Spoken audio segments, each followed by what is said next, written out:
that. These are the people to whom Jibreel came to teach them their religion. The angel Gabriel came to sit amongst them and teach them their deen. These are the companions. These are the people who knew the circumstance of the revelation. Which ayah was revealed in which circumstance. They are the ones who saw the Prophet ﷺ pray. They saw him with their eyes. They saw the Prophet ﷺ fast and make hajj. And so on and so forth. So they lived with Rasulullah ﷺ. They were his companions. They were eyewitnesses to the events. They would sit and learn directly from Rasulullah ﷺ about the deen.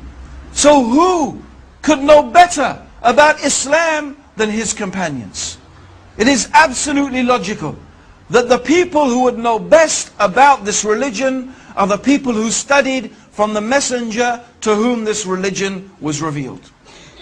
This is from aql. This is from logic. Actually, this is also the main reason why when I first became Muslim, I could never become Schia.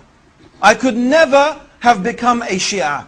Because when I first became Muslim, in fact, at the time, the Iranian Revolution was very strong. And outside the mosque where I now work, which is the main mosque in London, the Regent's Park Mosque, the Central Mosque, every week you used to have the Schia handing out a newspaper, Al-Khayran it was called. And we used to read it avidly.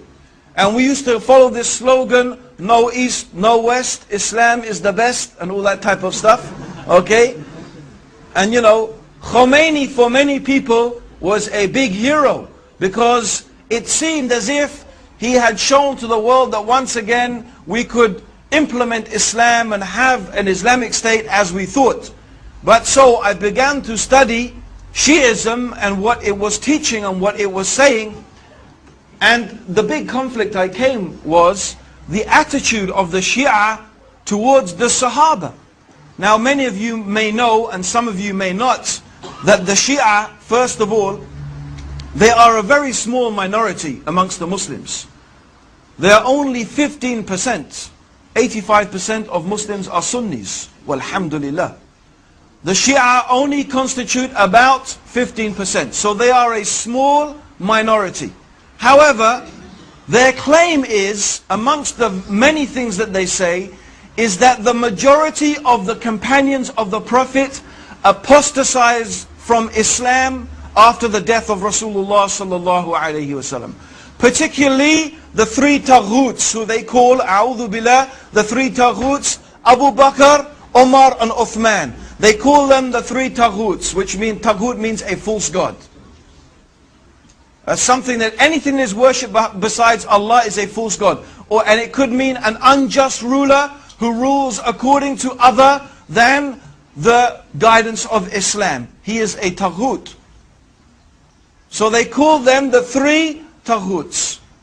Because they claim that Abu Bakr and Omar and Ali, may Allah subhanahu wa ta'ala be pleased with them, usurped and deprived Ali of the rightful inheritance of being the successor of Rasulullah sallallahu alayhi wasallam.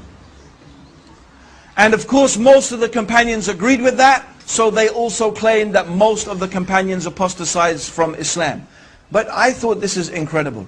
How is it that Allah chose to be the companions of the messenger, a group of people who after his death apostatized from his religion? And these are the people who spent all of their life with Rasulullah sallallahu alayhi wasallam. These are the people who are ready to give and often did give their lives in the service of Islam to protect the Prophet sallallahu alayhi wasallam and to protect the religion that the Prophet preached. How they sacrificed their money and their time and everything for the cause of Allah and His religion. Yet when the messenger dies, they apostatize. It doesn't make any sense. It's illogical. It seems to be a totally irrational proposition. Rather, we believe that the companions are the best of all the human beings after the prophets.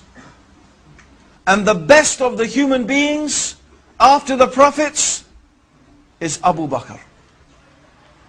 And the best after him is Umar. And the best after him, although there's some disagreements, is it Ali or Uthman, or are they the same?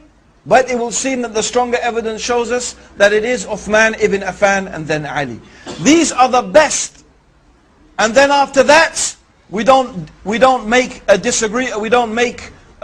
distinction